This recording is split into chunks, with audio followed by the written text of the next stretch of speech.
All right, so I'm here with Mikito Nakano, one of the best featherweights in the world. Good luck tonight. Good luck. Adios.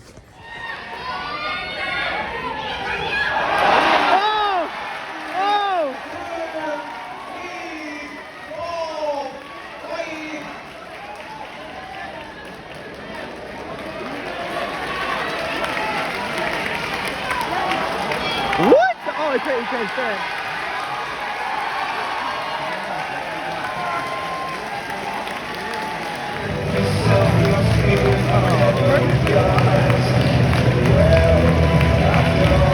이마다 무敗の WBO アジアパシフィックフェザー級チャンピオン藤田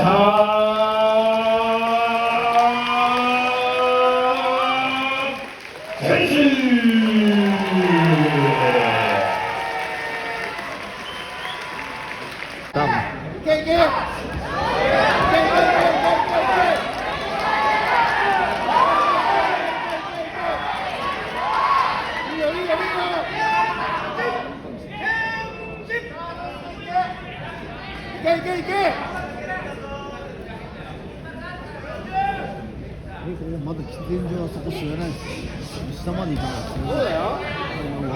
前はそうだったんだけど。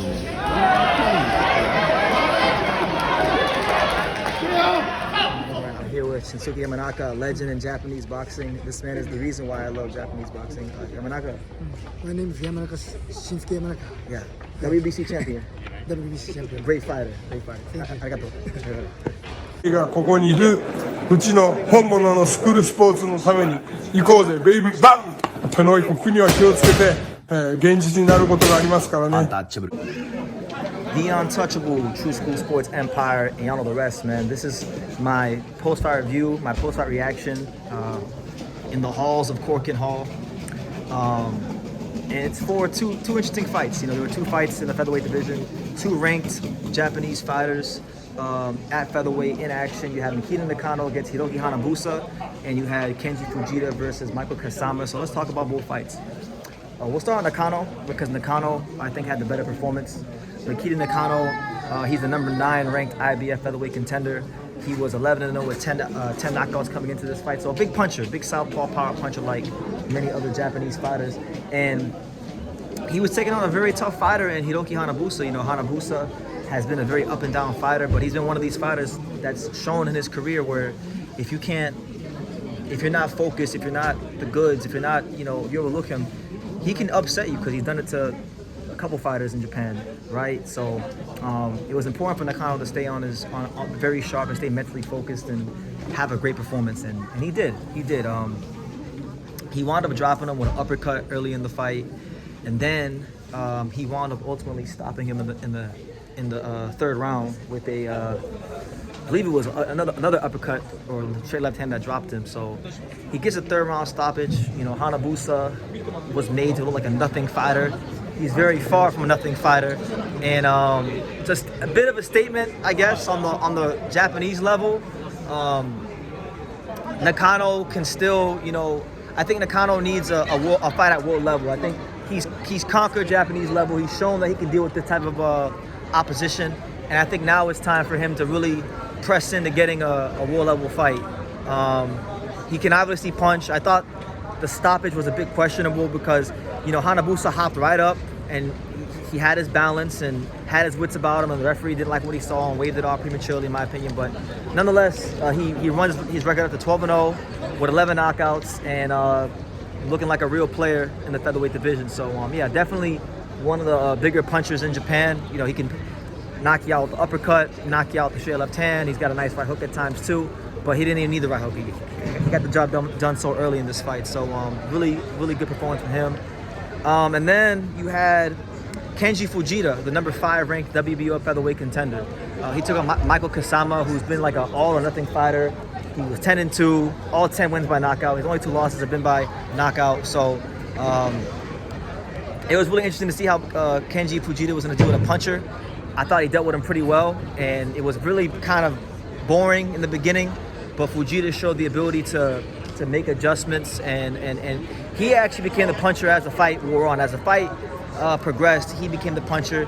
He became the fighter that was pushing Michael Kasama back.